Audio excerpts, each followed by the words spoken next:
Assalamualaikum warahmatullahi wabarakatuh.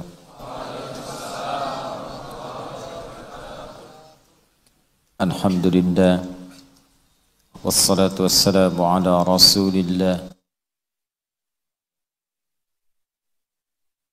man wala wa ba'du. Hadirin sekalian, saudara-saudariku dan pemirsa dimanapun anda berada, alhamdulillah kita telah menunaikan salat isya berjamaah waktu Indonesia bagian barat, tersambung langsung dari Masjid Al-Ihsan, Pondok Timur Mas, Villa Jakastia, wilayah Bekasi. Semoga seluruh yang telah menunaikan salat isya diterima oleh Allah Subhanahu wa taala, seluruh salatnya, doa-doanya, amalan-amalannya. Juga demikian sebagian saudara-saudari kita di sebagian wilayah di muka bumi ini yang belum memasuki salat isya, semoga diberikan oleh Allah kekuatan dan semangat untuk menunaikan ibadah ini dengan khusyuk insyaallah. Kita lanjutkan. Iyyaka na'budu wa iyyaka nasta'in. Jika seseorang ingin dibuka oleh Allah segala peluang-peluang kebaikan,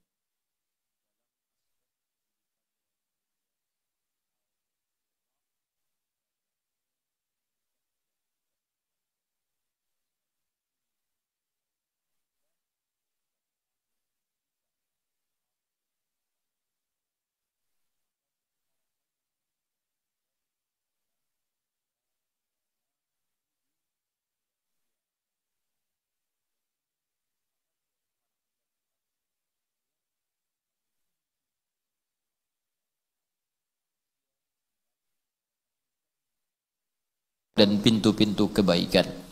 Kita akan mulai teruskan pada pembahasan dan hikmahnya dan turunan pembahasan tafsirnya setelah kita kaji nilai bahasa dari kalimat iyyaka na'budu.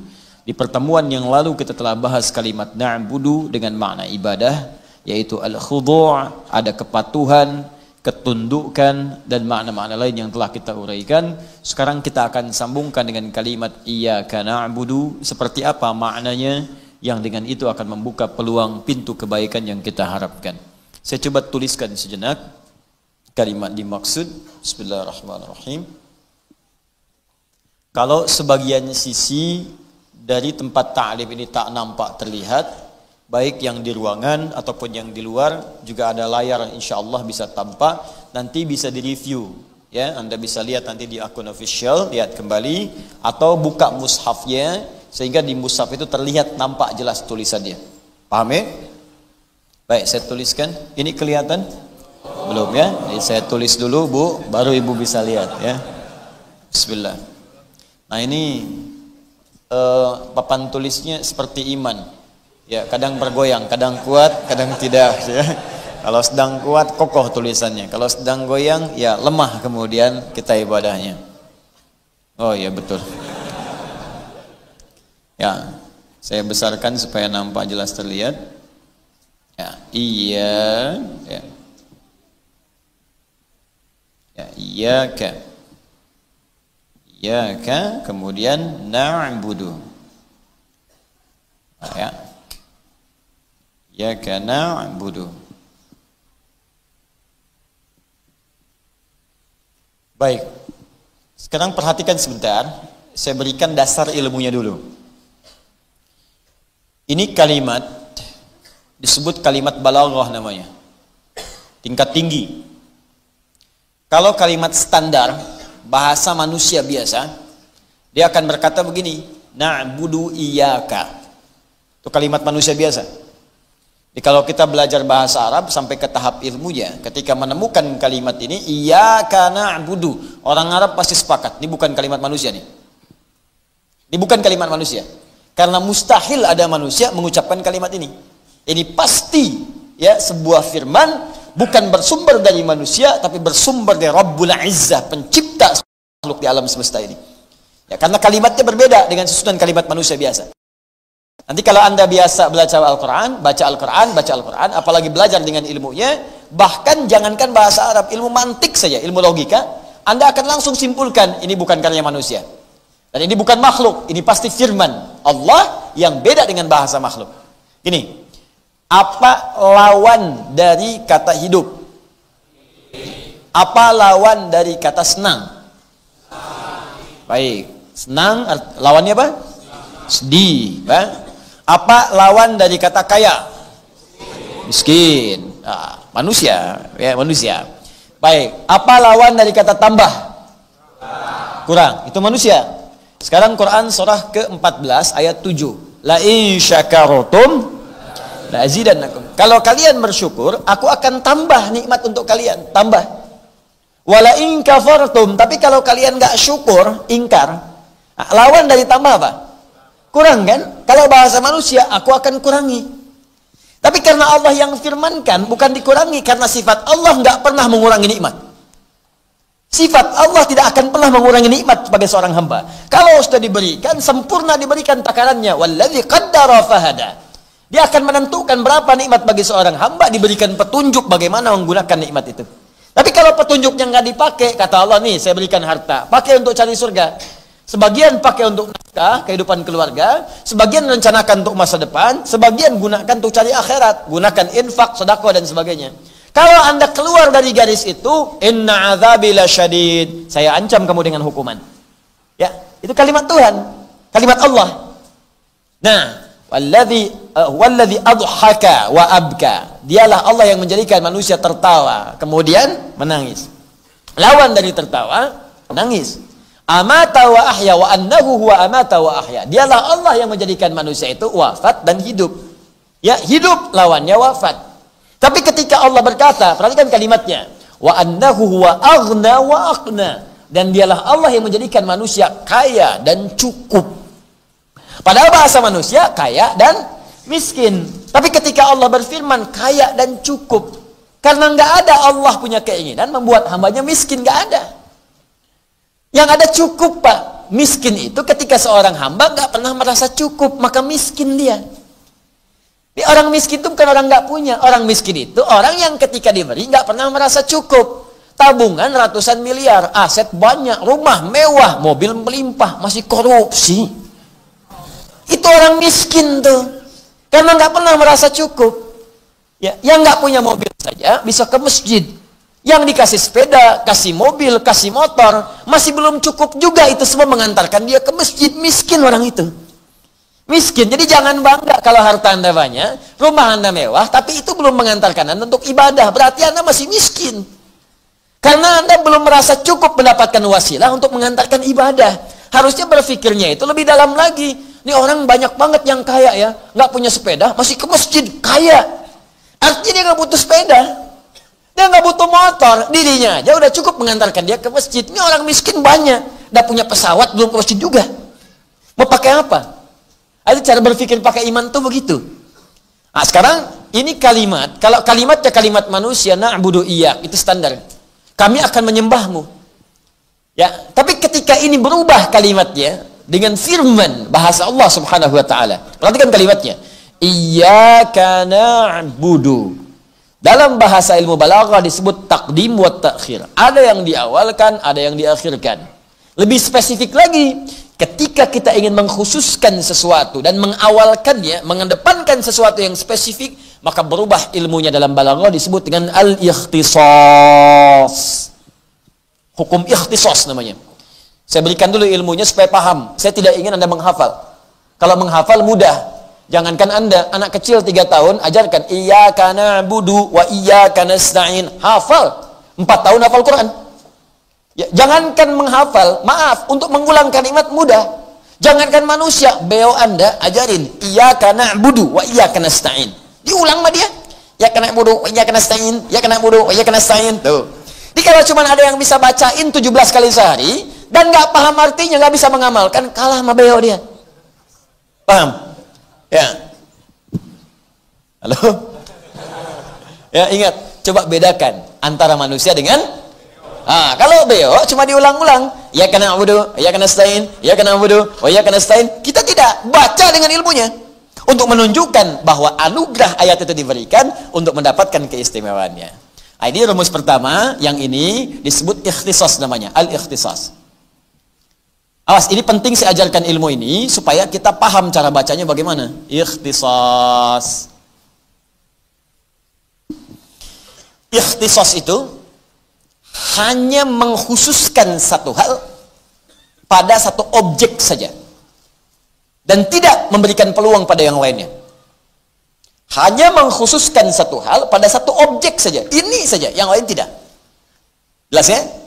Jadi kalau ada ilmu ikhtisas di balaghah artinya hanya yang ini saja, yang lain tidak. Gak berlaku bagi yang lain. Satu saja, tidak ada yang lainnya.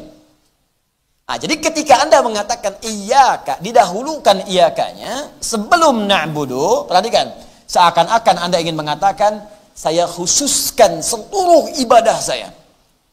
Mau sholat saya, hati-hati, mau baca Al-Quran saya, mau puasa saya, mau semua jenis ibadah saya, bahkan hidup saya, mati saya, hanya untukmu saja ya Allah. Khususkan pada Allah saja, bukan pada yang lain. Inna salati wa nusuki wa mahyaya wa mamati lillahi rabbil, hanya untuk Allah saja. Maka kalimat singkatnya dahulukan, kedepankan kalimatnya, buat dengan lafaz yang sangat singkat. Iyyaka, ka-nya menunjuk kepada Allah. Ini hanya untukmu saja ya Allah, tidak yang lain. Jadi kalau kita ingin beribadah, lihat baik-baik ini. Kalau kita ingin kerjakan apapun ibadah, maka diingatkan oleh Allah pertama kali, kunci dari semua ibadah itu adalah tujukan semuanya hanya untuk Allah saja. Puncakkan semuanya. Apapun yang kita kerjakan. Kalau sudah paham ini, kunci yang ini, baru kita bicara tentang definisi ibadah. Apa itu ibadah? Dan bagaimana menjadikan semua ibadah ini karena Allah saja. Ketika Anda jadikan semua ibadah karena Allah, maka akan terbuka semua pintu-pintu kebaikan yang kita inginkan itu. Jadi banyak orang mengerjakan yang ini, tapi gagal dalam memahami yang ini. Padahal ini kuncinya. Nah, sekarang kita turunkan. Yuk, nanti kita praktek di ayat-ayat Al-Qur'annya. Misal, jenis ibadah itu doa. Kita sudah ambil doa kan? Nah, misal, di antara makna ibadah, doa. Doa itu bagian dari ibadah. Ad-doa. Ya. Bahkan secara bahasa, doa itu nama lainnya ibadah. Ya, kalau Anda mengaji Sahih Al-Bukhari, kemudian Anda masuk ke Kitabul Iman, pada hadis bagian nomor 2, paling kiri sebelah atas, ada pembahasan ad-du'a'u wal iman. Iman itu intisarinya ada pada doa. Doa itu bagian dari intisari iman. Kemudian di bawahnya ad-du'a'u fil lughati al-ibadatu. Yang dimaksud dengan doa itu secara bahasa adalah ibadah. Karena itu ketika Allah berfirman di Quran surah ke-7 ayat 180, wa qala rabbukum ud'uni astajib lakum. Rabbu berfirman kepadamu, ya, awas, berdoalah kepadaku, maka aku akan menjawab. Innalladzina yastakbiruna an ibadati. Sungguh orang-orang yang sombong yang tidak mau berdoa kepadaku. Berdoa di sini menggunakan kata ibadah. Yastakbiruna an ibadati. Orang-orang yang sombong tidak mau berdoa kepadaku. Doa di sini disebut dengan ibadah. Innalladzina yastakbiruna an ibadati. Ibadah. Fokus. Tahan. Nah, sekarang yuk kita lihat. Bukankah doa itu Anda ingin meminta sesuatu? Bukankah dalam doa Anda ingin memohon sesuatu? Ya Allah, mudahkan urusan saya. Ya Allah, lancarkan bisnis saya. Ya Allah, lancarkan ujian saya. Bukankah ingin dibuka semua pintu kebaikan? Baik, apakah setiap orang yang berdoa akan cepat dikabulkan? Ya Allah, sembuhkan penyakit saya. Ya Allah, sembuhkan penyakit tetangga saya. Apakah akan dibuka semua itu dengan cepat oleh Allah Subhanahu wa taala? Belum tentu.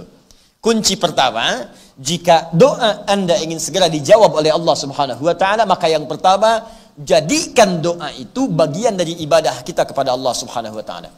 Pahami dengan ibadah. Bukan sekedar bicara. Ya Allah, besok saya mau bekerja, ya Allah lancarkan pekerjaan saya. Tidak. Jadikan doa bagian dari ibadah. Karena bagian dari ibadah maka punya adab. Apa adab yang pertamanya? Tujukan semua itu, niatkan semua itu dengan berpasrah, khususkan hanya kepada Allah saja. Tidak kepada yang lain. Nah, bagaimana caranya? Contoh, yuk kita mulai pelan-pelan. Buka Al-Quran, surah ketiga, Ali Imran, ayat ke-38, paling kanan sebelah atas. Ya, paling kanan sebelah atas. Quran surah ketiga Ali Imran ayat 38.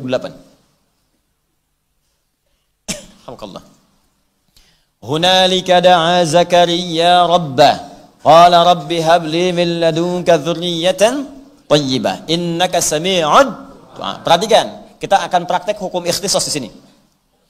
Rumus kalau kita ingin berdoa. Ini kan rumus umumnya, jadikan ibadah kita semua hanya karena Allah saja, gitu kan?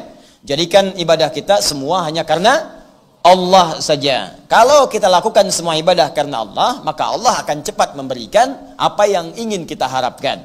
Contoh, apa bentuk ibadah yang pertama? Contoh pertama, doa.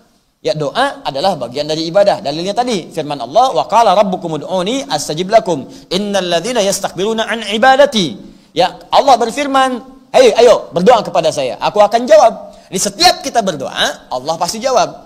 Sungguh orang-orang sombong itu yang nggak mau berdoa kepadaku. Doa di situ disebut dengan ibadah. Yastakbiruna an ibadati.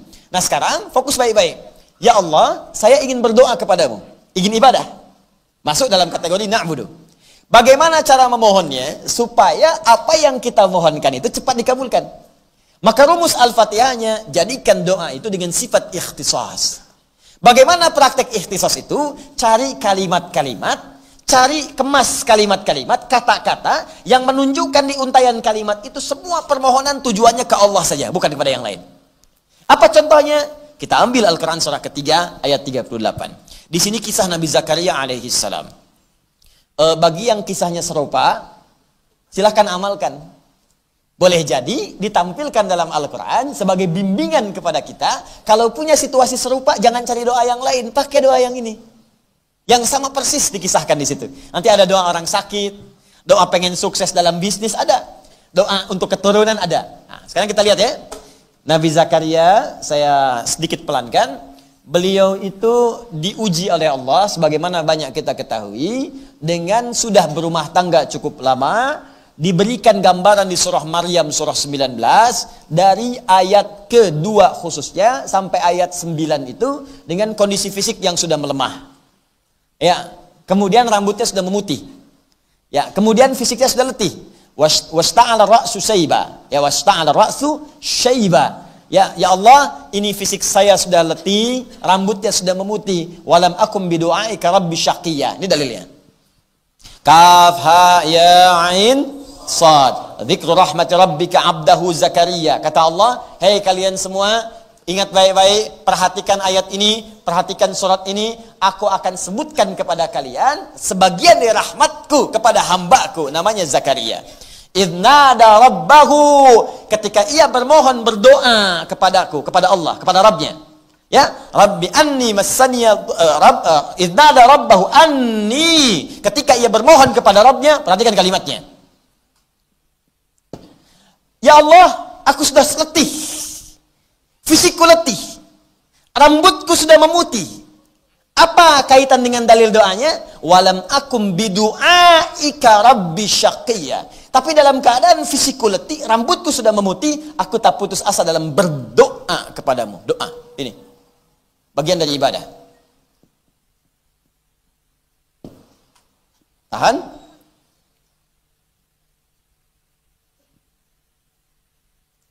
Rabbi inni wahanal azmu minni. Ya Allah, tulang-tulangku sudah mulai letih nih. Ya. Kemudian diteruskan ke rambut sifatnya. Washta'ala ra'su syaiba. Rambut sudah memutih. Jadi Anda bayangkan. Walam akum bidu'aika rabbi syaqiyya. Tapi sejak aku berumah tangga, sampai keadaan seperti ini, aku diuji belum punya keturunan, aku tak pernah putus asa dalam berdoa. Coba lihat ya. Kalimat ini. Bapak Ibu sudah berumah tangga. Dari rumah tangga sudah menikah. Maaf ya. Rambut masih hitam. Belum dikasih keturunan. Sampai rambut sudah putih, fisik sudah letih, artinya sudah sepuh, ya. Tapi dalam kondisi itu pun masih yakin dengan Allah. Gak pernah berpikir yang lain. Gak pernah minta-minta kepada yang lain. Masih yakin, saya khususkan doa saya kepada Allah saja. Saya yakin pasti dijawab. Ini adab yang pertama. Jadi ikhtisas yang pertama itu, kalau Anda ingin memohon sesuatu, maka hadirkan puncak harapan kita yang paling dalam hanya kepada Allah saja. Walaupun situasi yang dihadapi oleh kita, kata orang mustahil. Ya biarin aja orang bilang apa. Ini Nabi Zakaria lebih dahsyat lagi. Rambut memutih, fisik sudah letih, istrinya divonis oleh medis sudah monopos dan mandul. Jadi kata medis gak mungkin punya keturunan. Tapi apa yang menjadikan beliau kemudian begitu yakin doanya akan dikabul? Ini ikhtisas ini. Mustahil bagi manusia, tidak ada yang mustahil bagi Allah Subhanahu wa taala. Maka dihadirkan puncak keyakinan yang paling dalam. Saya ingin khususkan permohonan pada Allah saja yang tidak punya batas mustahil dalam kehidupan. Setelah ada keyakinan kuat ini, baru kalimatnya muncul. Perhatikan kalimatnya di Quran surah ketiga ayat 38. Fokus baik-baik. Hunalika da'a Zakaria rabbah. Maka di mihrab itu Nabi Zakaria bermohon kepada Rabbnya. Qala rabbi habli min ladunka dzurriyyatan thayyibah innaka sami'ud du'a. Fokus baik-baik. Ya, saya terjemahkan dulu. Qala rabbi habli. Ya Allah yang tidak punya batas dalam pemberian, mohon anugerahkan kepadaku keturunan. Milladunka, dari sisimu saja. Karena orang lain mengatakan kau nggak mungkin punya keturunan. Secara medis ditolak. Secara klinis mustahil. Maka aku tinggalkan mereka, aku khususkan permohonanku kepadamu saja. Perhatikan baik-baik. Innaka sami'ud du'a. Ini yang pengen saya jelaskan. Ini yang dimaksud ikhtisasnya. Innaka sami'ud du'a.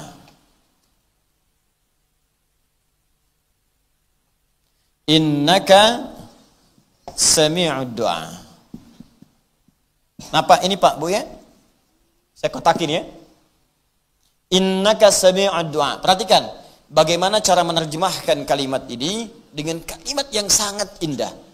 Terjemahan yang sangat menyentuh. Ini kalau orang baca bahasa dengan orang Arab, baca kalimat seperti ini dalam sekali maknanya. Bapak Ibu sekalian, perhatikan baik-baik. Pertama, di sini digunakan penguat nun taukid. Inna. Harfu nasbin. Wa taukidin. Tansibul isma wa tarfa'ul khabar. Harfu nasbin, huruf yang menasabkan. Kalau di ilmu nahwu menasabkan kalimat setelahnya menjadi fathah. Tapi kalau di ilmu lughah ini bukan sekedar menasabkan, menjadikan harokat setelahnya fathah. Misal, inna setelahnya ada masjid, harokat di ujungnya fathah. Innal masjida, pasti a, fathah, fathah, fathah. Itu nahwu. Tapi kalau ngaji ilmu lughah, nasbin itu artinya menguatkan, menancapkan sesuatu kepada jiwa. Orang Arab mengatakan nasabar rajulu asahu alal ardi. Seorang lelaki menancapkan tongkatnya ke bumi begini. Nancap, kuat. Sehingga gak goyah. Nah kalau kalimat menggunakan inna, itu artinya kita ingin mengungkapkan sesuatu dengan kuat. Saking kuatnya kita tancapkan keyakinan dalam hati kita. Ya, jadi kalau dalam bahasa kita begini, ya Allah, saya yakin seyakin-yakinnya. Dan saya tancapkan keyakinan itu di hati saya. Kak, cuman engkau ya Allah. Sami'ud du'a, yang pasti mendengar doa saya. Jadi saya tancapkan keyakinan itu di jiwa saya. Hanya engkau yang pasti mendengar doa saya. Kalau pada yang maha mendengar saja tidak mengabulkan, di sini ikhtisasnya. Kalau pada yang maha mendengar saja tidak mengabulkan, lantas kepada siapa lagi aku mesti memohon? Dalam sekali. Jadi ketika mengkhususkan sesuatu minta kepada Allah, dicarilah oleh Anda semua kalimat yang sangat menyentuh, yang dengan kalimat itu sulit rasanya untuk mengelak. Dan sulit rasanya untuk ditolak. Ya, bagaimana Allah bisa menolak dengan kalimat seperti ini? Perhatikan, ya Allah, aku tancapkan keyakinan yang paling dalam. Bahwa hanya engkau yang maha mendengar doa saya. Kalau yang maha mendengar saja tidak mengabulkan doaku, lantas kepada siapa lagi aku mesti meminta? Kalau dengan segenap keyakinan ini aku sudah memohon, belum kau kabulkan juga. Tolong tunjukkan kepada aku ya Allah, dengan cara apa lagi aku mesti memohon kepadamu. Cari kalimat itu. Nah, jadi kalau Bapak Ibu perhatikan bahasa-bahasa Al-Quran, itu para Nabi dan Rasul itu sering mencari kalimat-kalimat dan penjabaran dari makna ikhtisas ini. Sering. Banyak sekali. Contoh. Buka Quran surah ke-21 Al-Anbiya. Ayat ke-83 sampai 84. Kisah Nabi Ayub. Ya, kenal Nabi Ayub? Tidak. Awas, hati-hati. Ibu kenal Bu? Tidak. Nabi Ayub apa ujiannya? Sakit. Ya, Sakitnya itu tidak seperti sakit zaman orang-orang sekarang atau bahkan sejak Nabi Muhammad SAW diutus. Beliau pernah sakit, tapi Allah menurunkan tentang kisah Nabi Ayub. Seakan ingin mengatakan Muhammad SAW kamu sakit, ada yang lebih parah dari kamu penyakitnya. Dalam keadaan sakit pun dia tidak mengeluh, tapi menancapkan keyakinan dalam jiwanya Allah pasti akan menyembuhkan penyakitnya. Awas Bu ya Pak ya, kunci pertama itu yakin dulu. Inna, taukid, nasab, yakinkan. Jadi kalau Anda berdoa nggak yakin, tak akan dikabul Pak. Bu, tak akan dikabul. Ya Allah, mohon ya Allah, jadikan aku bisa mendapatkan tender besok ketika tender ya Allah. Itu pun kalau engkau yakin ya Allah, aku jadi baik. Kalau tidak terserah engkau, yang nggak akan jadi. Ya Allah, besok aku akan lamaran. Mohon ya Allah, lembutkan hati kedua orang tuanya agar menerima lamaran yang aku sampaikan. Itu pun kalau menurut engkau, dia yang terbaik untukku. Minta yang yakin doanya. Istighfar dulu, ta'aruf yang baik, minta yang baik, minta dengan penuh kekuatan. Ya Allah, anugerahkan kesembuhan kepadaku ya Allah. Sekarang kita lihat bagaimana Nabi Ayub memohon. Lihat baik-baik. Quran surah ke 21 ayat 83. Wa ayyuba, pakai fathah. Yuk ngaji pakai ilmu nahwu, pakai ilmu nahwu. Dipakai ilmunya. Wa ayyuba, Allah tidak mengatakan wa ayyubu wa ayyubi. Padahal mubtada di awal kalimat itu pasti rafa. Mubtada di awal kalimat pasti rafa, alamatnya dhammah. Tapi karena ataf, orang berkata Ustaz ini ataf, baunya ikut kepada huruf sebelumnya, makanya fathah. Bukan seperti itu juga. Kalau kita pakai ilmu lughahnya, apalagi lughatul Quran, wa ayyuba, fathah itu sesuatu yang terbuka.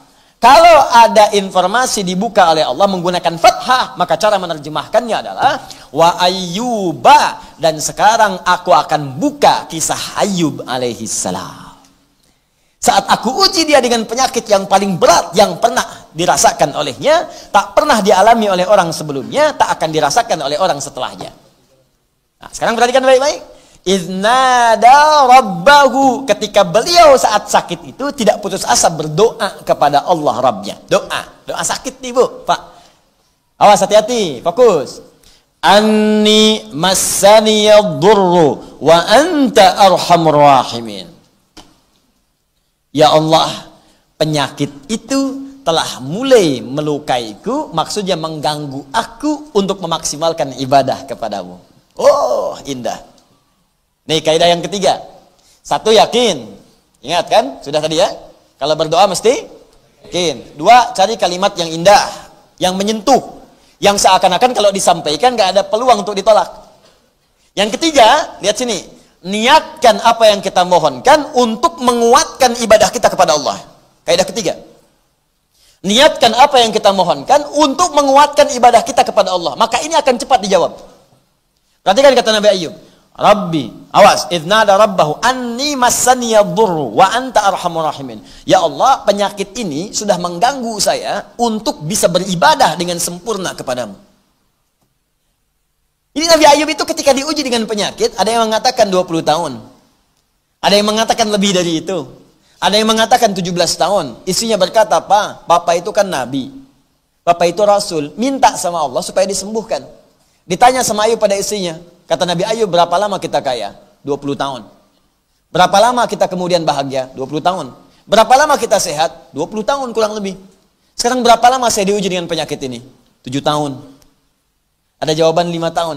Kata Ayub alaihissalam, nanti aja. Kalau sakitnya, ujiannya sama-sama dengan sehat. Sama lamanya, sama-sama 20 tahun. Nanti aja kalau ujian miskin kita sama-sama dengan kaya kita 20 tahun. Kita diuji kaya 20 tahun santai aja. Kenapa baru diuji miskin 7 tahun sudah mengeluh? Bukankah dua-duanya sama datang dari Allah? Nanti kalau ujian kemiskinan kita sama dengan kaya kita jumlahnya 20 tahun baru aku memohon kepada Allah. Malu rasanya dikasih kaya 20 tahun kita biasa-biasa. Dikasih miskin baru 7 tahun sudah mengeluh. Aku malu kepada Allah. Ayub ahli surga teman-teman. Nabi Rasul dikasih miskin 7 tahun tidak mengeluh. Antum Nabi bukan, Rasul bukan. Baru gagal proyek sekali saja sehari dan hidup tuh masih cukup, masih sudah bikin status.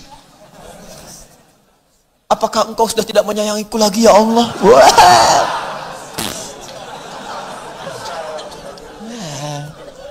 Nah ini kadang-kadang yang seperti ini mesti kita keluarkan untuk kita tahu gitu, untuk kita paham. Nah, yang menarik begini, tapi ketika penyakit itu mulai mengganggu beliau untuk ibadah. Kalau urusan dunia biasa, tapi ketika mulai mengganggu ibadah, sudah nggak enak lagi, sudah mulai terganggu kekhusyuan, baru minta kepada Allah. Anni masani yadur, ya Allah, ini penyakit sudah menyakiti saya, mengganggu saya nih. Bukan karena ke fisiknya saja, ibadah saya jadi nggak sempurna. Nah, jadi diniatkan kesembuhan itu untuk mendukung ibadahnya. Lalu disambung dengan kalimat yang indah, wa anta arhamur rahimin. Sedangkan engkau ya Allah, Tuhan yang paling sayang kepadaku. Kalau yang paling sayang kepadaku saja tidak menyembuhkanku, lantas kepada siapa lagi aku mesti meminta? Tuh. Beginilah, Anda itu paling perhatian kepada saya dibanding yang lain. Lantas saya punya persoalan, saya datang kepada Anda. Saya katakan begini, akhi, antum itu orang yang paling perhatian pada saya. Saya sedang punya masalah. Kalau yang paling perhatian seperti antum saja nggak bantu saya, lantas kepada siapa lagi saya mesti minta bantuan? Kira-kira ketika mendengar perasaan begitu, padahal belum minta apa-apa, ketika Anda mendengar kata-kata saya begitu, Anda ingin semakin semangat membantu atau meninggalkan dia? Pasti memberi perhatian.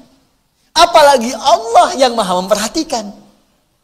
Nabi Ayub berkata, ya Allah, engkau yang paling sayang dengan saya. Kalau yang paling sayang saja tidak mengabulkan saya, tidak memperhatikan saya, tidak menyembuhkan saya, lantas kepada siapa lagi saya mesti meminta? Dan saya pun saat minta ini, ya Allah, bukan untuk dari dunia, untuk ibadah kepadamu. Kalau untuk minta ibadah saja tidak engkau permudah, lantas bagaimana saya mesti ibadah kepadamu? Tuh. Jadi kalau Anda mau minta kepada Allah, jangan cari dunia. Perkuat ibadah kita. Kumpulkan akhirat kita. Ya Allah, saya selama ini sudah berusaha untuk sholat. Namun saya khawatir, ya Allah, kalau saya wafat, saya belum bisa menunaikan perintahmu untuk berzakat, ya Allah. Berikan saya kemampuan sebelum wafat untuk berzakat, ya Allah. 25 juta aja. Gitu, cerdas. Mintanya dengan cerdas. Zakat 25 juta itu, zakat itu berapa persen? 2,5%. Artinya kalau minta zakat 2,5% nilainya 25 juta, dikasih oleh Allah berapa? 1 miliar, Joni. Banyak. Jadi Allah itu ngasih kita 1 M 25 juta pakai buat zakat. 975 jutanya ayo. Pakai buat zikir, bangun rumah, ya, buat diisi sholat, diisi ibadah. Gitu caranya. Mulai dicatat tuh. Caranya begitu. Jadi kalau antum minta untuk dunia saja, iman antum di mana? Sebab yang minta rumah juga banyak. Non-muslim aja minta. Yang nggak beriman aja minta. Apa bedanya? Ya Allah, saya menginginkan semua orang sadar bahwa nikmat itu bersumber darimu. Berikan aku kesempatan untuk membuktikan, ya Allah, bahwa dengan kendaraan pun aku bisa beribadah kepadamu. Ya Allah, mohon ya Allah, mudahkan aku untuk mendapatkan motor itu. Supaya aku gunakan untuk ke ta'lim.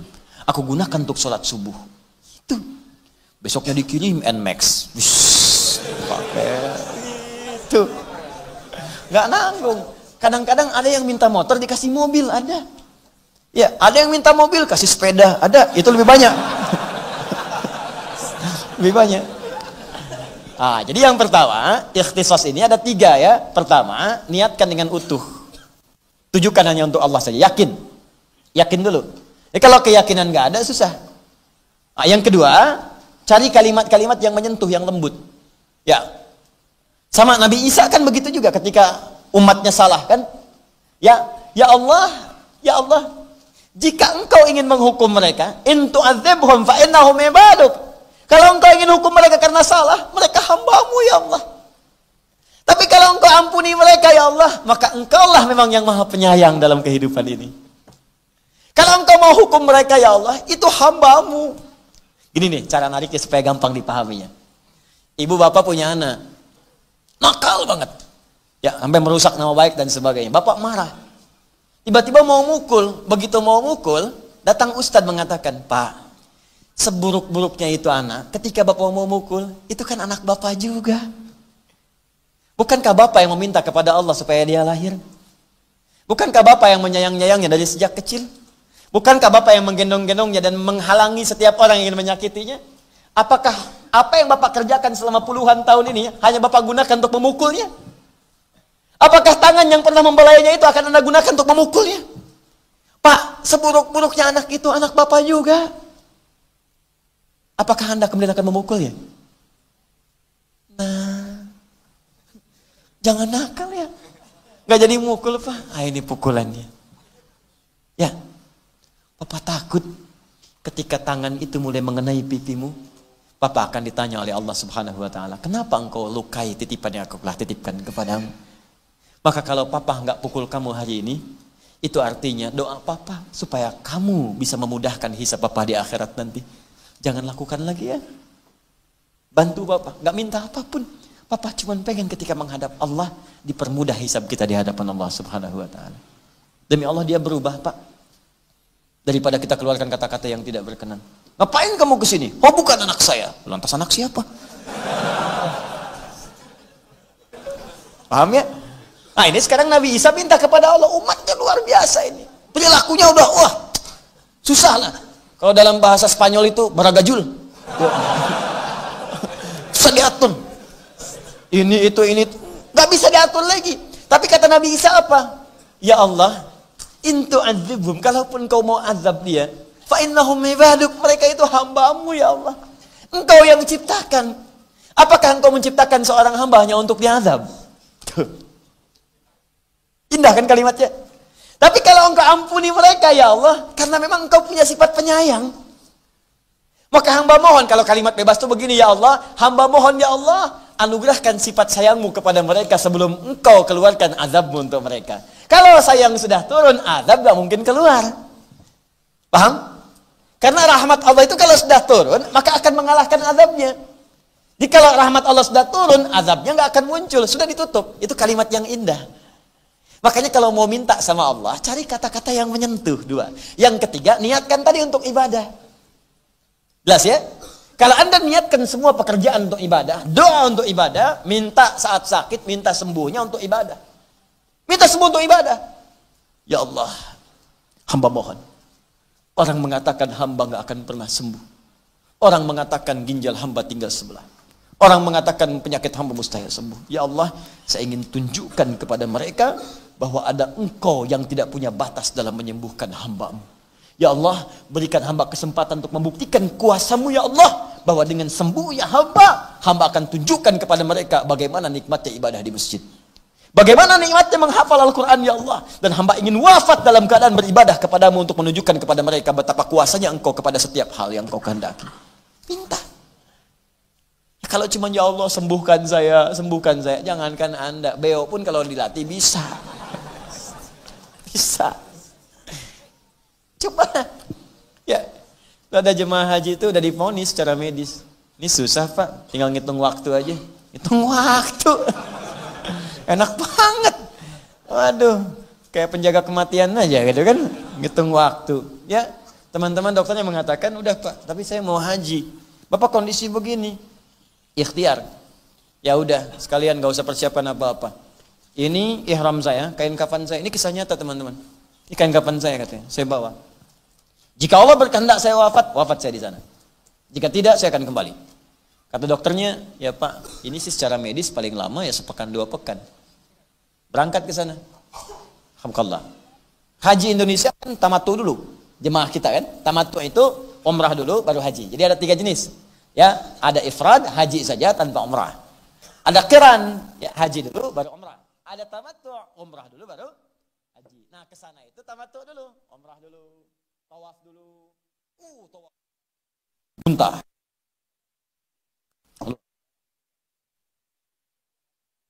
Di Arafah. Istirahat. Capek, boleh lelah. Masuk kemudian ke puncak haji, wukuf. Baru dimulai wukuf. Udah lebih dari sepekan di Mekah. Belum meninggal juga katanya. Wukuf lagi. Biasa. Muzdalifah. Kuat lagi, muntah lagi, keluar darah lagi. Sampai kemudian di Mina pun, di Muna saat mabit, kan ada 2 kan, nafar awal, 2 hari 2 malam di situ tinggal, dengan nafar tsani yang kedua, gelombang kedua, nafar akhir. Di 3 malam di situ, 3 hari di situ. Dia pengen ambil yang sempurna, saya pengen 3 hari. Kalaupun saya wafat, sempurna saya kerjakan sampai yang terakhir. Bismillah. Jadi begitu dikerjakan, tuntas selesai haji, 40 hari, belum meninggal juga.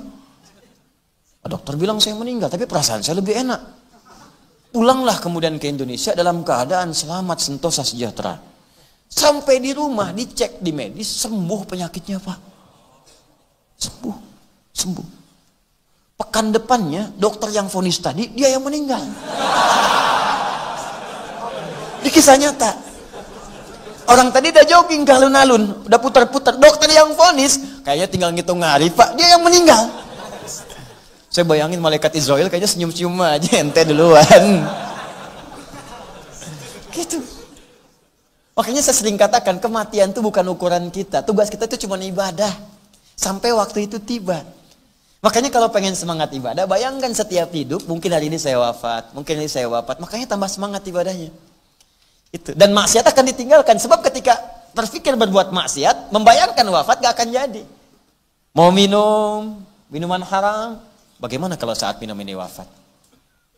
Mau tanda tangan proyek yang tidak jelas, bagaimana kalau saat tanda tangan itu wafat? Mau gibah, bagaimana saat gibah itu wafat? Nah itu maksiat akan tinggal, selesai. Dan kembali kepada Allah. Nah inilah yang disebut dengan ikhtisas. Jadi rumusnya iyyaka di sini bukan sekedar dibaca, bukan sekedar kalimat hanya kepadamu, bukan. Tapi turunkan 3 rumus tadi. Yakinkan pada diri kita. Tadi kalau dalam kalimat Quran itu inna, tancapkan di hati kita hanya Allah yang akan mengabulkan doa kita. Itu poin yang paling utama. Kalau keyakinan sudah sempurna di situ, cari kalimat-kalimat yang indah. Seperti tadi Nabi Zakaria, seperti Nabi Ayub, seperti juga Nabi Isa alaihissalam, seperti puncaknya Nabi Muhammad sallallahu alaihi wasallam. Azizun alaihi ma anittum, harisun alaikum bil mu'minina raufur rahim. Nabi Muhammad sallallahu alaihi wasallam. Yang terakhir, yang ketiga, ini yang paling penting, niatkan permohonan itu untuk mendukung ibadah kita kepada Allah Subhanahu wa taala. Paham? Baik. Nah, sekarang saya baca dulu kitab ini. Kalau kita mau mulai berdoa, misal saya minta kuliah lancar sukses. Saya minta juga pekerjaan lancar bagus. Saya minta juga rumah tangga nyaman, baik dan sebagainya. Bagaimana cara kita meminta kepada Allah Subhanahu wa taala? Yuk kita mulai. Bismillahirrahmanirrahim. Wa qala na'budu. Adapun yang dimaksud firman Allah na'budu. Ya, na'budu. Binunil jama'ati walam yaqul a'budu. Di situ ada nun menunjuk kepada makna jama' dan Allah tidak mengatakan a'budu yang berarti saya. Nah, lihat sini. Fokus. Jadi ada na'budu, ada a'budu. Bedanya yang pertama menggunakan nun ini. Yang kedua menggunakan hamzah a. A itu singkatan dari ana. Singkatan dari apa? Ana, artinya saya. Ana, ya, artinya siapa? Saya. Ya. Mas muka, Ana. Siapa namamu? Ana. Ya. Karena namanya Ana Suharna. Dia. Mas muka, Ana. Namanya siapa? Ana Suharna. Ana, saya. Na, singkatan dari nahnu. Nahnu. Kami, kita. Ya, kami, kita. Perhatikan. Bapak Ibu kalau sholat, ya, baca Al-Fatihah. Kalau Anda sholatnya sendirian, munfarid, ya, sholat sendirian. Setelah Malik Yaumiddin, bacanya apa? Iyyaka na'budu. Na'budu, na-nya kan dari nahnu. Kami, kita. Kalau kami, kita, banyak atau sedikit? Banyak. Kalau sendirian, saya pakai hamzah, a'budu. Pertanyaannya, kenapa Anda sholat sendirian pun bacanya na'budu? Kenapa tidak baca a'budu? Hanya kepadamu ya Allah, aku menyembah. Hanya kepadamu ya Allah, aku ibadah. Kenapa kalimatnya menggunakan nahnu? Iyyaka na'budu walam yakul, kata muallif ini, kata Syekh Tantawi, kenapa Allah tidak mengatakan walam yakul a'budu? Kenapa kita tidak diperintahkan mengatakan iyyaka a'budu, tapi diperintahkan mengatakan iyyaka na'budu dengan nun yang berfungsi nunul jamaah, nun yang menunjukkan makna jamaah. Apa fungsi dari nun ini? Apa faidahnya? Apa hikmah dan maksudnya? Yuk kita baca. liyadulla ala anna al-ibadata ahsanu ma takunu fi jama'atil mu'minin. Pertama, kenapa nun ini muncul dalam kalimat na'budu ibadah? Bukan ingin menunjukkan tunggal atau banyak dalam meminta, tapi menunjukkan motivasi, isyarat kepada kita bahwa akan lebih bagus ibadah itu ketika dikerjakan berjamaah. Contoh, kalau kita tarik kalimat ibadah ini kepada sholat. Ya, sholat bagian dari ibadah. Apa dalilnya? Quran surah ke-20 ayat 14. Innani anallahu la ilaha illa ana fa'budni. Kata Allah, saya Allah, tidak ada Tuhan selain saya. Maka buktikan saya Tuhan. Caranya sembah saya, fa'budni. Wa aqtimis sholata lidzikri. Cara menyembah saya, tunaikan sholat.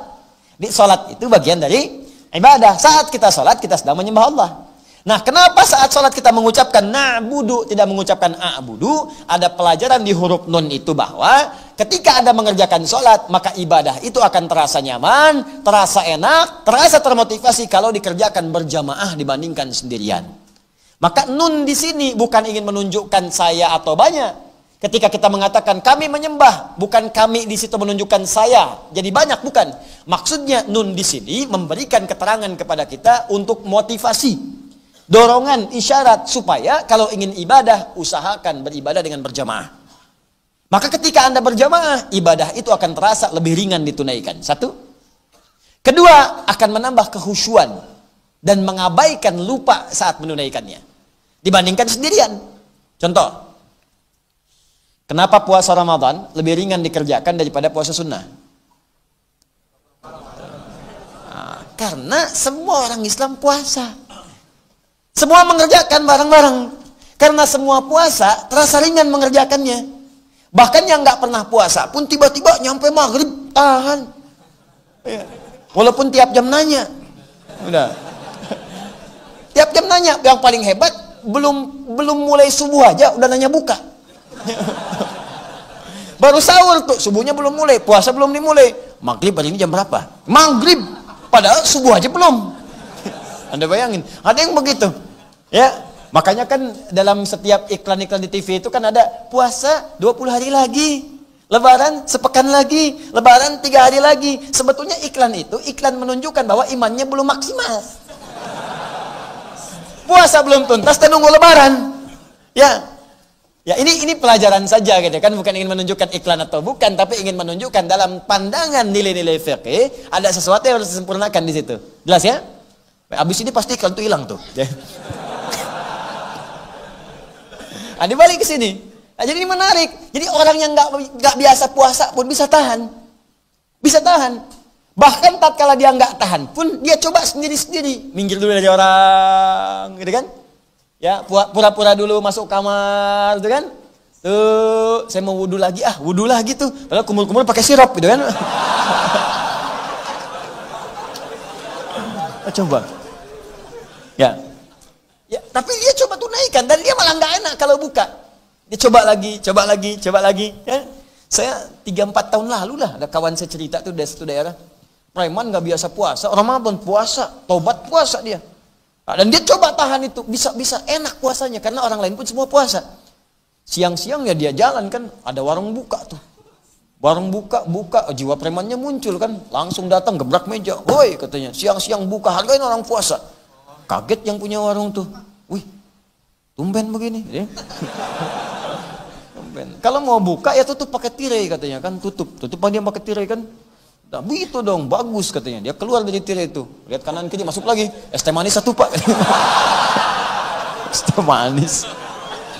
Es teh manis 1 nih. Ya.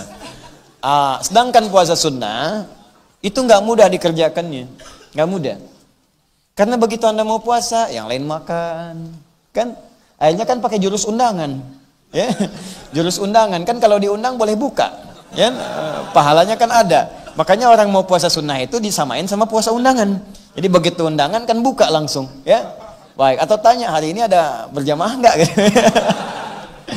Makanya nggak mudah puasa Senin, puasa Kamis, nggak mudah. Kenapa? Karena dikerjakan sendirian. Tapi kalau Anda ingin jadikan itu mudah, maka bikin grup di situ. Ya.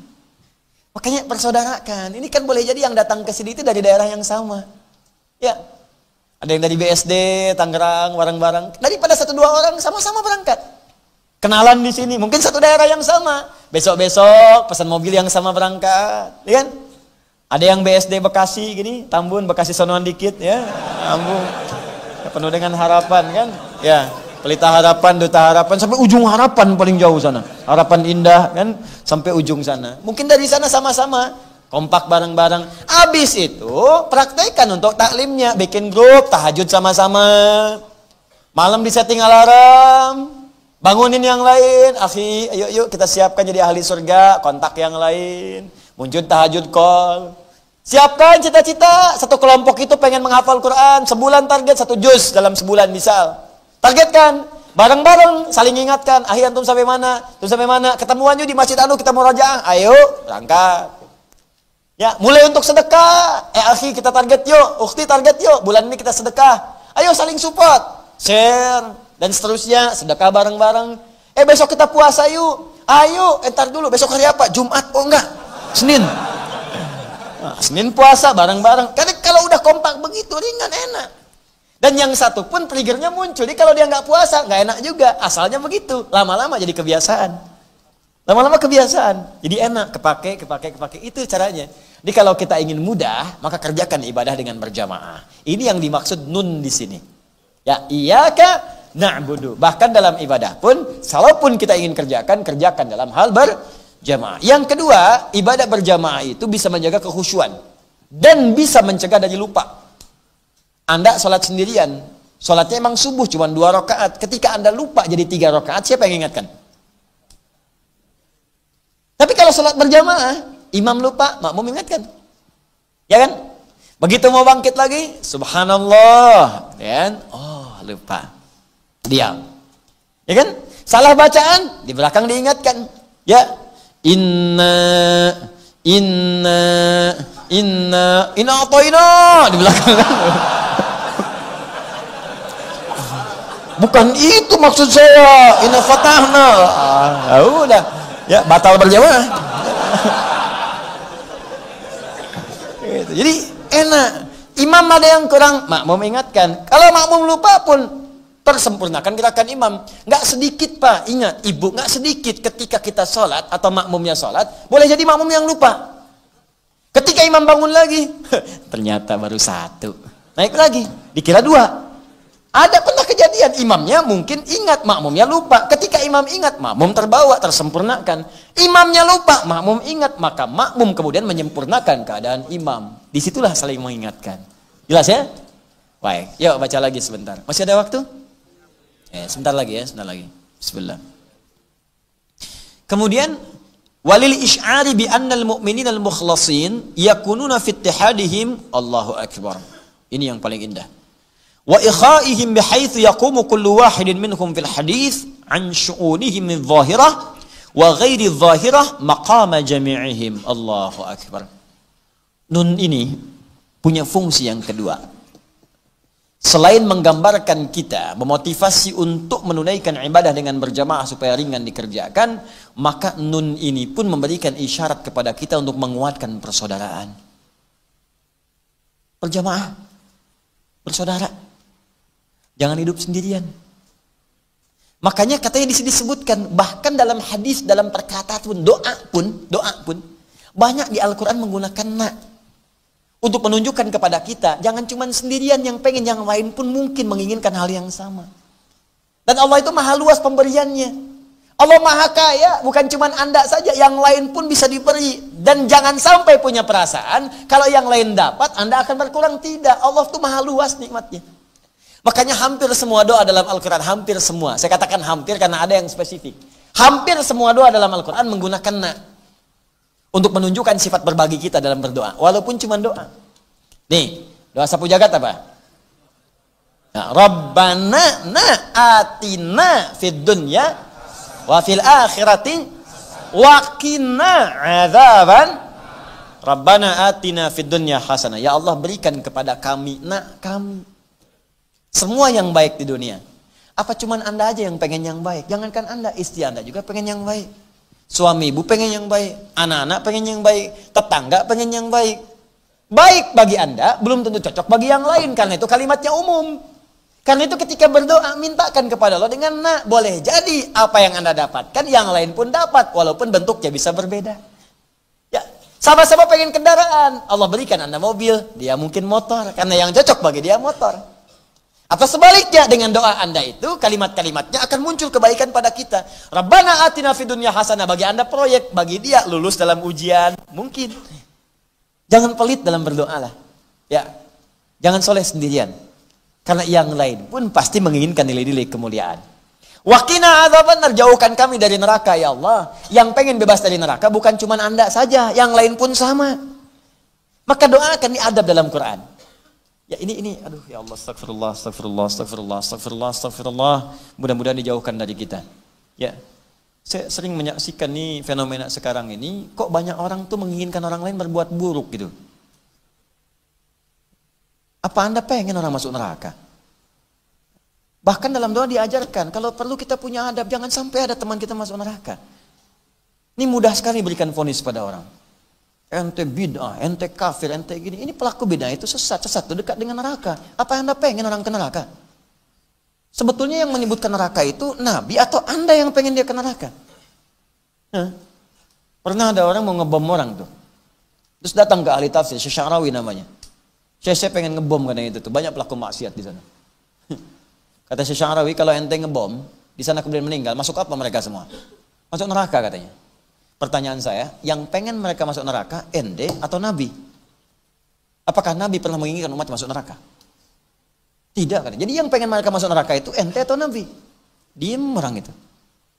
Alih-alih engkau kemudian melakukan keburukan pada mereka, kenapa engkau tidak dakwahi mereka dengan kebaikan? Pertama engkau bangun malam doakan mereka supaya taubat. Kedua dakwahi, ajak mereka. Engkau tidak akan dihisab dengan hasilnya, tapi engkau akan diberikan pahala dengan ikhtiar yang telah engkau kerjakan. Anda nggak bisa merubah orang untuk jadi baik teman-teman, tapi ikhtiar kita itu yang mendatangkan pahala. Bukan hasil yang Allah lihat. Ibu kalau ibu mengharapkan hasil, ibu akan banyak kecewa pada anak bu.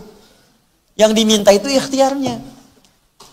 Kita kalau diminta mengharapkan hasil, kita nggak bisa merubah orang pak, bu. Nggak bisa. Ikhtiar kita, doakan tetangga kita. Doakan kawan kita, ajak dia. Jangan lihat kapan dia berubah. Hak Allah. Kewajiban Allah untuk memberikan itu. Kita nggak punya hak dan kewajiban di situ. Kewajiban kita cuma berdoa. Berdoa, berikhtiar. Sudah selesai. Pahala datang dari situ. Paham ya? Nah, ini yang penting kita lakukan sekarang. Ini ada sesuatu yang banyak salah. Ini banyak menghukum orang. Sehingga mudah berbuat keburukan sekarang ini. Nggak sepakat, sudah. Tembak. Nggak sepakat, tusuk. Nggak sepakat, bom. Nggak sepakat ini. Ya Allah. Ini mau jadi apa gitu kan? Mau jadi apa? Yuk jadilah orang baik lah. Berusaha jadi baik. Kalau tak mampu berlomba dengan orang soleh berbuat baik, berlombalah dengan para penjahat untuk bertobat. Sekarang banyak orang penjahat tobat. Masa yang baik mau jadi jahat? Malu sama penjahat yang udah tobat. Diketawain sama mereka nanti. Baru jadi penjahat, gue udah tobat. Malu. Banyak penjahat yang tobat jadi dai lagi sebagiannya. Ya malu kita.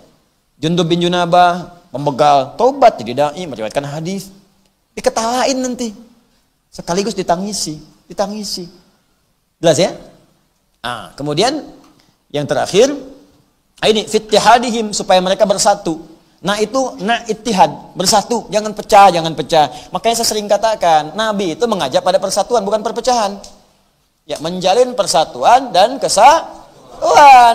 Jadi menjalin persatuan, nyatu. Wa'tasimu bihablillah, nyatu. Dengan tali Allah, bersatu.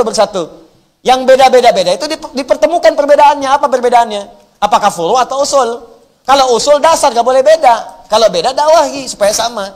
Tapi kalau furu, toleran di situ. Cuman karena beda kunut, yang satu kunut, satu tidak, jangan pecah. Cari sumbernya, dalilnya apa yang kunut ini. Yang nggak kunut apa dalilnya? Ini. Oh, rupanya perbedaannya di dalil, cara memahaminya. Ada dalil, dua-duanya boleh. Yang salah itu yang nggak sholat subuh. Itu selesai. Jadi kalau ada imamnya kunut, ayo udah aminkan aja. Allahumma hadina fiman hadait. Amin. Sudah. Karena fungsi makmum mengikuti imam. Nah, kalau ada imam nggak kunut, ikuti juga. Sami'allahu liman hamidah, Rabbana walakal hamd. Langsung Allahu Akbar, langsung. Dan saat imam salam, nggak usah kemudian sujud sahwi. Udah. Selesai, sudah tuntas dengan itu. Sama juga kalau imamnya kunut, makmum mengaminkan. Kata Syekh Utsaimin begitu. Begitu imamnya kunut berkata, Allahumma hadina fiman hadait. Amin, katakan amin. Perkara tangan ngangkat atau tidak, ikhtilaf. Mau ngangkat silakan, tidak silakan. Belas. Tapi Anda katakan amin karena ikut imam. Hadisnya apa? Innama ju'ilal imamu liyutamma bihi fa qiraatul imam qiraatul makmum. Adapun imam itu dijadikan imam untuk diikuti. Jangan sampai imam sujud Anda ruku. Dikala imamnya kunut, Anda aminkan. Amin. Allahumma hadina fiman hadait. Bid'ah. Oh, gimana? Jelas ya? Nah, gitu caranya. Jadi saya tuh suka sedih gitu kan. Karena di situ kadang saya merasa sedih ya. Jadi nggak sedih gitu kan. Orang ngaji Al-Quran, ngaji Sunnah. Habis itu kok pada terpecah gitu. Terus fungsi naknya di mana? Ini ahli tafsir udah yang bilang loh. Ahli tafsir, nak di nak budu itu supaya bersatu, jangan pecah. Ente tiap hari baca iyyaka na'budu itu 17 kali. Iyyaka na'budu, ya Allah saya komitmen untukmu, ya Allah kepadamu kami menyembah, kami ingin bersatu ya Allah, kami bermohon kepadamu ya Allah, kami bersaudara ya Allah, kami semua berjamaah pengen menyembahmu, berjamaah pengen nyembah untuk bersatu. Nun ittihad, ya nun ukhuwah, nunul ikha, nunul tauhid, nunul jamaah. Tapi abis itu saling mencela, kan aneh gitu. Itu ngaji apa? Coba tunjukkan pada saya, tafsir mana yang Anda bahas? Quran mana yang Anda baca? Jangan-jangan ngaji Quran, tapi salah pemahamannya. Ini dalilnya benar loh, dalilnya yang benar. Pemahaman ente terhadap dalil yang salah. Jadi jangan sampai pemahaman Anda yang keliru menjadikan Anda menghukumi dalilnya. Dalilnya benar. Ustadz ini dalilnya ini seperti ini. Memang Pak dalilnya benar, cuman pemahaman Bapak ada dalil itu yang salah. Coba ngaji dulu, coba baca ini. Saya nggak bisa bahasa Arab, ya baca aja nggak bisa. Terus Anda menghukumi orang. Ya, nah, jadi begitulah. Jadi ngajinya yang benar, kitabnya dibaca. Ini kadang-kadang baca kitabnya dengan fasbakayu fasbiku fasbukan. Ya. Itu ilmu sorobnya begitu. Fasbakayu fasbiku fasbukan, tabayatubu youtuban itu kan. Nah, hari ngaji yang benar, ngaji yang benar. Baca kitabnya yang bagus, duduk. Kalau beda duduk, lihat dalil. Anda ada dalil, orang lain punya dalil. Jangan paksakan dalil Anda kepada dalil orang lain. Kalau bisa sama-sama didudukan, amalkan. Walaupun beda dalam cara melakukannya, tapi dalilnya ada tuntunannya. Itu dalam fikih dipahami sebagai kemudahan dalam menunaikannya.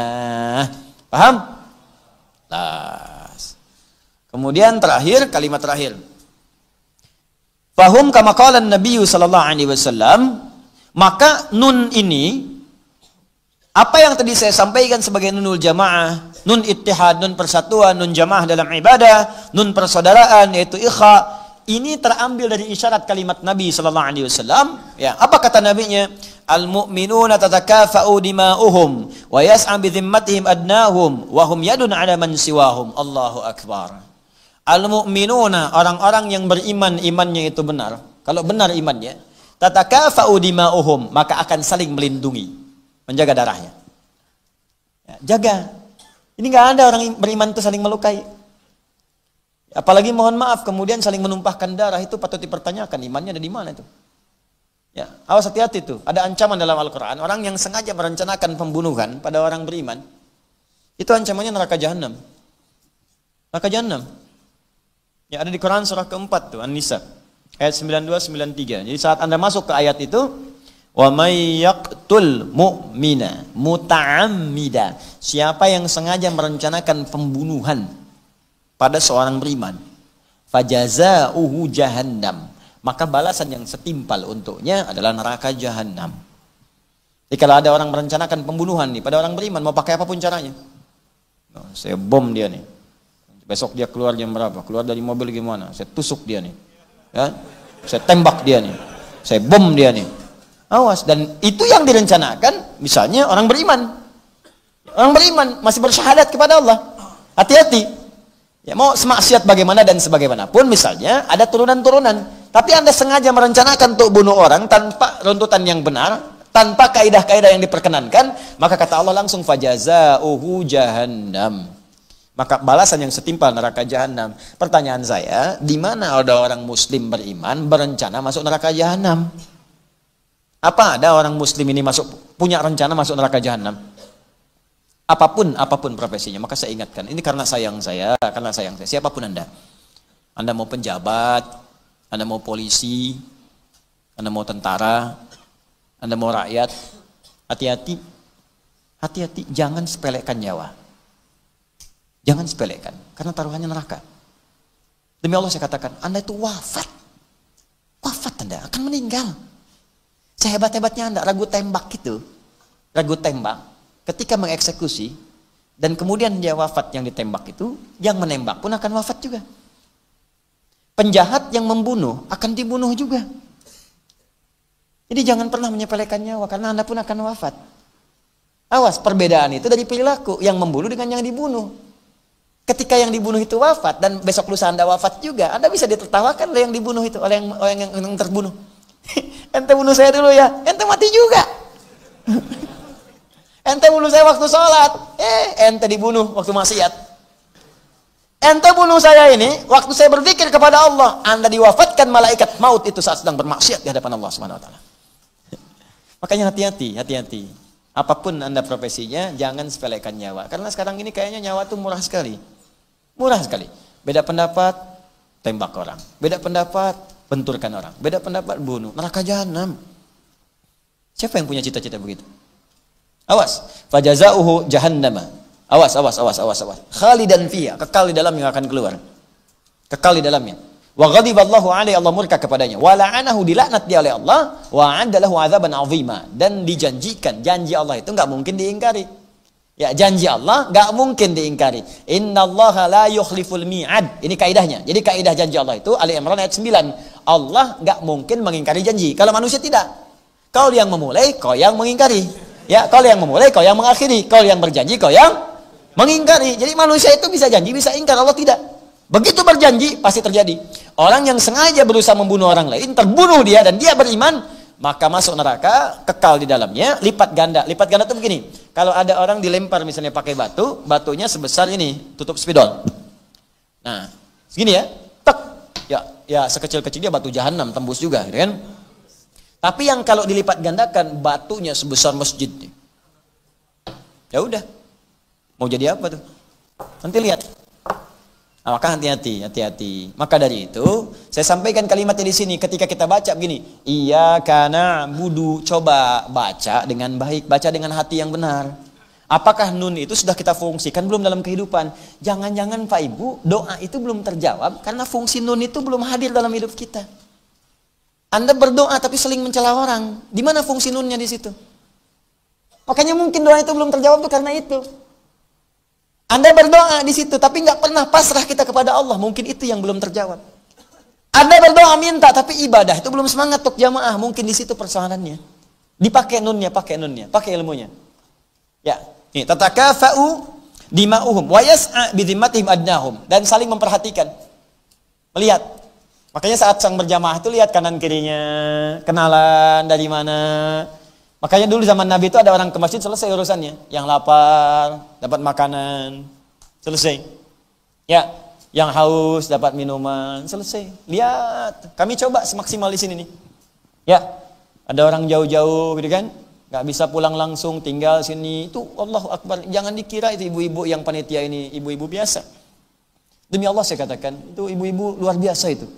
Sampai dilihat berapa yang ada di sini. Dicari Pak malam-malam, mana yang masih buka. Kadang nyarinya pun yang paling enak, paling bagus. Hokben buka enggak? Hokben. KFC ada enggak? Tapi jangan sampai nginep semua di sini dia. Alisan, kajian, nginep aja Hokben. Tidak.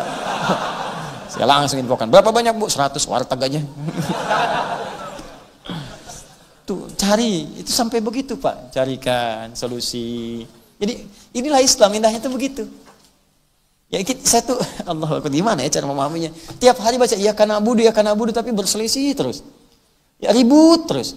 Ya kapan kita mau majunya? Jadi kalau melatih diri sendiri aja belum baik, bagaimana kita mengharapkannya lebih besar daripada itu? Jelas ya?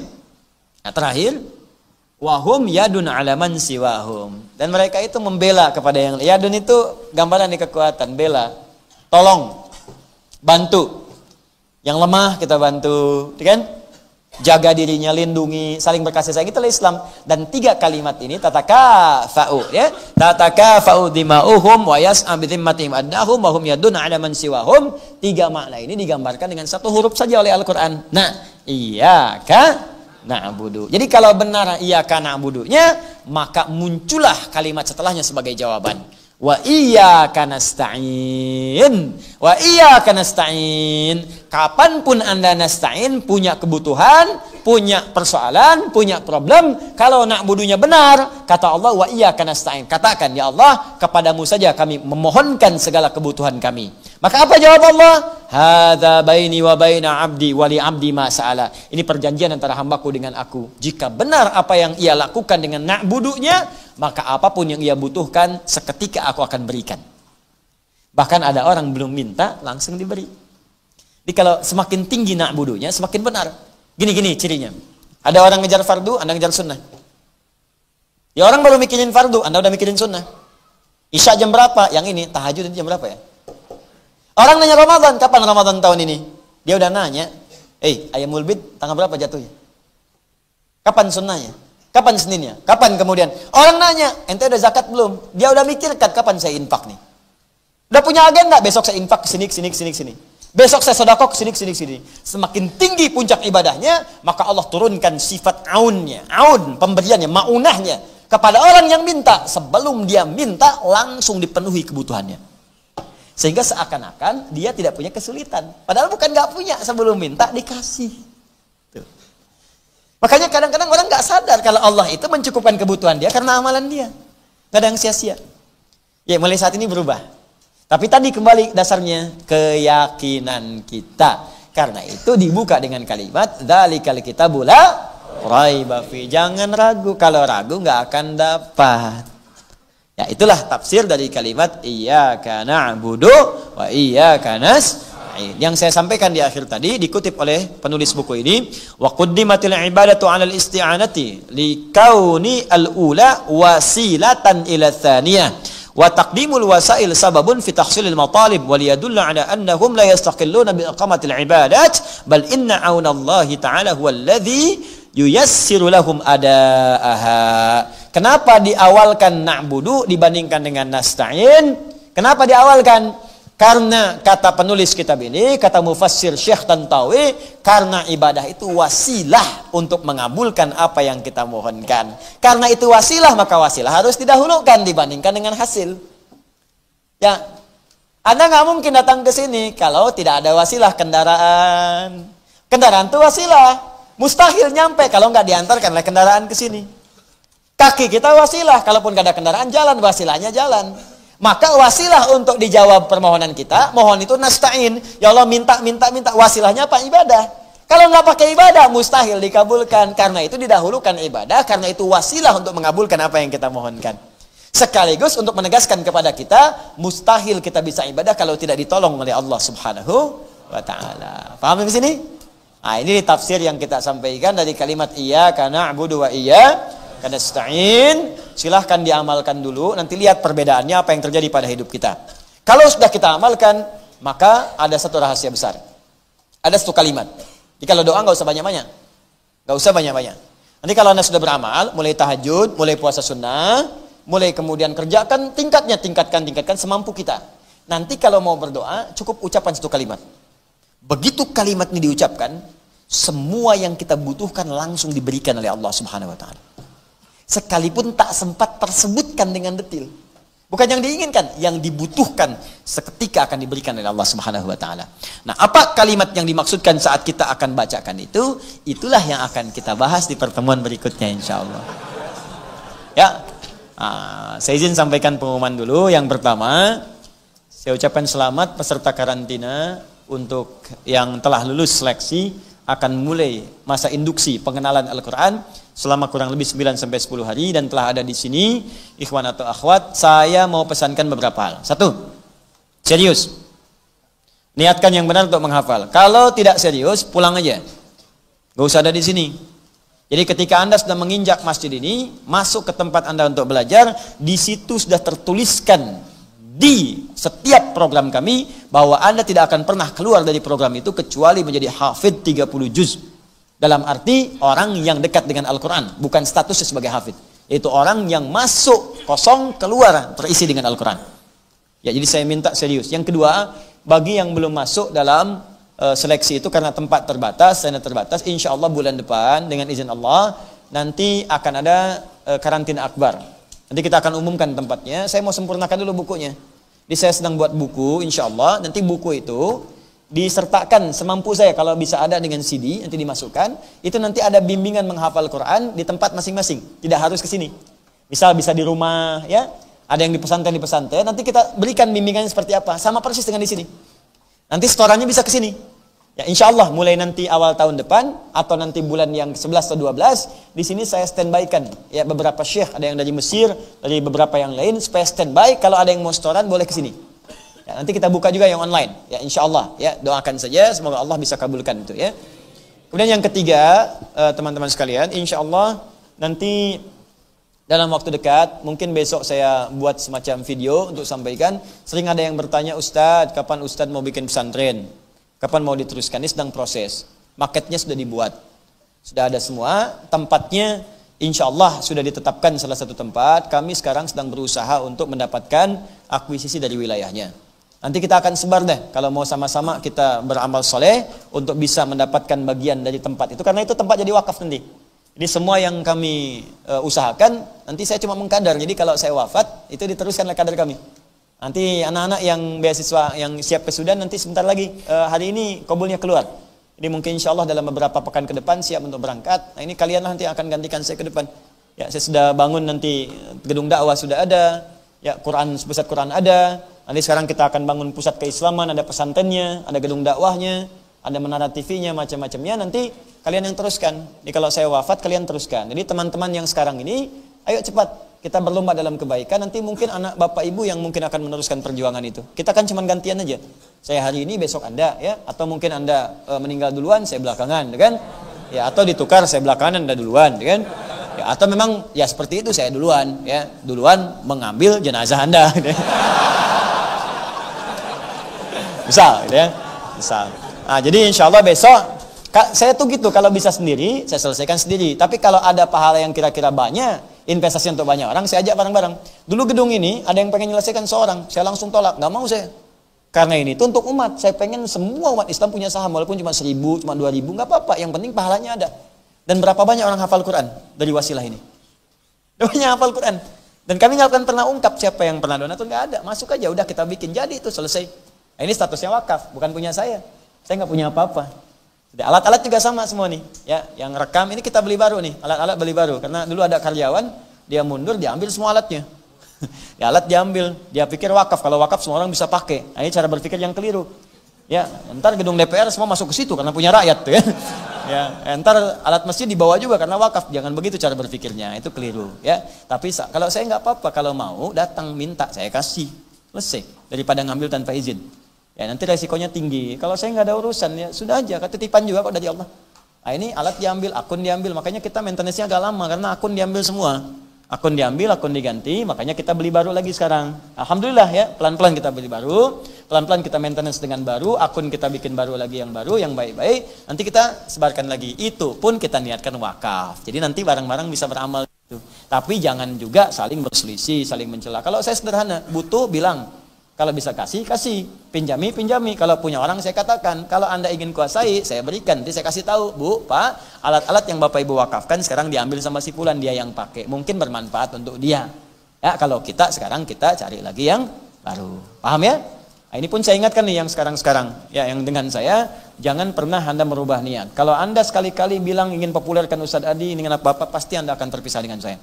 Karena niat saya hanya ingin berdakwah, bukan cari popularitas. Ya, tolong saya, tolong doakan saya. Saya bukan ingin cari dunia. Kalau cari dunia, mungkin tidak akan pernah ada di sini saya. Dan gak akan pulang saya ke Indonesia. Di luar sudah cukup. Diangkat jadi mufti. Di sini saya disebut Ustadz Bid'ah. Di luar kita mufti, ngasih fatwa. Ya, dikasih gaji sama pemerintah sana. Ya, diberikan kewenangan. Ngatur orang khutbah. Orang mau khutbah, kita kasih ACC. Anda mau khutbah, mana teksnya? Saya yang ACC, saya periksa, silakan boleh khutbah. Begitu pulang, bid'ah. Ya udah nggak apa-apa. Yang belum paham, marah pada yang tidak paham sama dengan kurang sehat kitanya. Ya udah tinggal tidur aja, kemudian kita doakan, selesai. Jelas ya? Ya udah, jangan cepat marah lah. Marah pada yang tidak perlu nggak penting. Mencela pada yang sudah tercela, buang-buang energi. Ya, ingin dipuji pada yang tidak layak dapat pujian, juga buang-buang tenaga. Yang penting kita saling mendoakan. Jelas? Ya, kalau ada yang mencela saya, nggak apa-apa, biarkan aja, saya nggak marah. Kenapa Anda marah? Ya, nggak apa-apa, biarkan aja. Mungkin belum tahu. Kalau ada yang fitnah, nggak apa-apa. Mungkin belum paham. Yang penting kita doakan. Jangan balas keburukan dengan keburukan yang sama. Ya, jelas ya? Baik, saya kira itu yang terakhir. Ini yang paling akhir. Insya Allah nanti saya ada di Bandung. Ya, insya Allah Sabtu saya mungkin di Garut. Kemudian dengan 4 orang 5 orang ulama. Ahad saya di Bandung full. Ya, saya di Bandung dari subuh di Ar-Rahman, kemudian jam 10 di Al-Fathu, jam malam. Ya, malam kita akan bedah buku, itu buku yang unik nanti di ITB di Salman. Dan Senin saya akan memberikan kuliah umum di UPI. Ya, nanti sampai Senin kurang lebih di Bandung, baru kemudian kembali ke sini lagi untuk beraktivitas seperti kita semulanya. Dan ada berita saya akan di Jogja. Saya tidak ke Jogja ya. Jadi saya tidak di Jogja. Mungkin teman-teman terlalu cepat bikin poster, sementara saya pun tidak tahu ya. Tapi saya doakan, saya saling support dengan kegiatan-kegiatan. Cuma saya tidak ke Jogja ya. Jadi saya ada di tempat yang sudah terjadwal insya Allah. Tapi saya support kegiatan-kegiatan yang baik-baik. Ya, jadi harus gitu, harus saling bersaudara dengan para ustadz, saling support, dengan jamaah saling menguatkan. Jelas ya? Baik. Allahumma taqabbal minna innaka antas sami'ul alim wa tub 'alaina innaka antat tawwabur rahim. Allahumma nahmaduka hamdan syakirin, hamdan na'imin, hamdan yuwafi ni'amahu wa yukafi mazidah. Ya rabbana lakal hamdu wa lakal syukru kama yanbaghi li jalali wajhikal karim wa li 'azimi sultanik. Allahumma salli wa sallim wa barik ala habibikal karim rasulikal amin sayyidina Muhammadin wa ala alihi wa sahbihi ajma'in. Allahumma rabbana taqabbal minna innaka antas sami'ul alim wa tub 'alaina innaka antat tawwabur rahim. Rabbana la tada' lana fi maqamina hadha wa fi kulli maqamin dhanban illa ghafartah. Ya Allah, kalau di majlis ini, di tempat ini ada orang yang penuh dengan dosa, jangan biarkan ia pulang ke tempatnya kecuali Engkau telah ampuni segala dosa-dosanya. Wala hamman illa farajtah, jika ada orang yang hadir di sini tengah gelisah hatinya, jangan biarkan ia ya Allah meninggalkan tempat ini kecuali Engkau telah tenangkan keadaan jiwanya. Allahumma wala asiran illa yassartah, ya Allah, jika ada di antara kami yang tengah mengalami kesulitan, dengan keikhlasan amalnya maka mohon angkat ya Allah dan mudahkan segala kesulitannya. Allahumma wala maridan illa syafaitah, jika ada di antara kami yang tengah Engkau uji dengan penyakit, maka mohon angkat dan sembuhkan segala penyakitnya. Allahumma asli ahwalana ma yuqarribuna ila ridhaq, ya Allah, mohon perbaiki keadaan kami agar kami bisa lebih dekat denganmu dan mendapatkan ridhamu. Allahumma wahid sufufana wa jadibna min at-tafruqah, ya Allah, mohon satukan kami, jauhkan kami dari perpecahan. Wa barik biladana ya arhamar rahimin, ya Allah, mohon berkahi negeri kami ya Allah, khasatan Indonesia, khususnya di negeri Indonesia ini ya Allah, jauhkan dari orang-orang munafik, jauhkan dari para pelaku maksiat ya Allah, berikan bimbingan kepada para pemimpin kami supaya berbuat adil, berikan bimbingan kepada rakyat kami ya Allah supaya bisa memakmurkan negeri ini ya Allah. Allahumma ya arhamar rahimin, jannibna ya Allah min kullil bala. Allahumma qaribna ya Allah ila ma yuqarribuka ilaina ya arhamar rahimin, ya Allah, jauhkan kami ya Allah dari ujian-ujian musibah, bencana-bencana ya arhamar rahimin. Allahumma tentramkan negeri kami, makmurkan negeri kami, jauhkan kami dari perbuatan maksiat, dekatkan kami dari segala kemaslahatan yang bisa mendekatkan kami dengan ridhamu. Allahumma rabbana atina fid dunya hasanah fil akhirati hasanatan wa qina adzabannar. Yassir ya Allah likulli hamatil Quran, ya Allah, berikan kemudahan kepada para penghafal Al-Quran, berikan kemudahan kepada ahli Al-Quran, kuatkan jiwa mereka, pancarkan dalam jiwa mereka cahaya untuk mendekat kepada Al-Quran. Allahumma tawaffana ya nahnu ahlul Quran, ya Allah, wafatkan kami dalam keadaan menjadi ahli Al-Quran, terangi kubur kami sebagai ahli Quran, wafatkan kami dalam keadaan ahli Quran, dan bangkitkan kami di hari kiamat sebagai ahli Quran. Allahumma bifadlika subhana rabbika rabbil izzati amma yasifun wa salamun alal mursalin.